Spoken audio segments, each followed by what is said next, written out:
Assalamualaikum warahmatullahi wabarakatuh. Perkenalkan, nama saya Susilawati dengan NIM 2230202322 yang akan menjelaskan materi mengenai munasabah Al-Quran. Apa itu munasabah Al-Quran?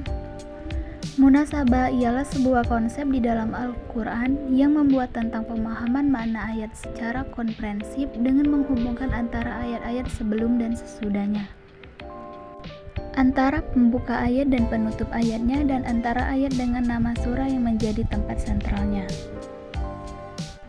Selanjutnya, macam-macam munasabah Al-Quran. Pertama, munasabah antar surat dengan surat sebelumnya. Dan yang kedua, munasabah antara nama surat dan tujuan turunnya. Dan yang ketiga, munasabah antar suatu kelompok ayat dan kelompok ayat di sampingnya. Dan yang keempat, munasabah antar fasilah pemisah dan isi ayat.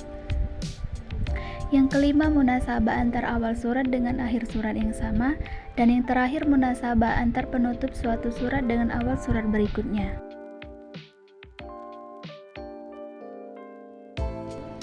Selanjutnya, kegunaan mempelajari munasabah dari aspek pendidikan.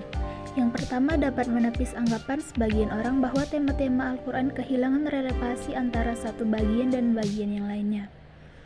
Yang kedua, mengetahui persambungan atau hubungan antara bagian Al-Quran, baik antara kalimat atau antar ayat maupun antar surat. Yang ketiga, dapat diketahui mutu dan tingkat kebalagahan bahasa Al-Quran dalam konteks kalimat-kalimatnya yang satu dengan yang lainnya atau berkorelasi. Dan yang keempat, dapat membantu dalam menafsirkan ayat-ayat Al-Quran secara lebih tepat dan akurat setelah diketahui hubungan suatu kalimat atau ayat dengan kalimat atau ayat yang lain. Jadi, kegunaan mempelajari ilmu munasabah dalam Al-Quran agar kita dapat mengetahui korelasi suatu ayat dengan ayat yang lain. Mengetahui munasabah Al-Quran juga dapat membantu kita dalam mentakwil serta agar dapat memahami ayat secara baik dan cermat.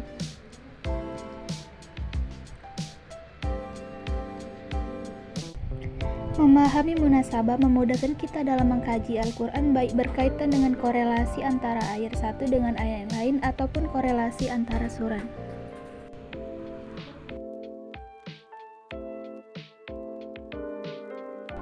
Sekian dan terima kasih. Wassalamualaikum warahmatullahi wabarakatuh.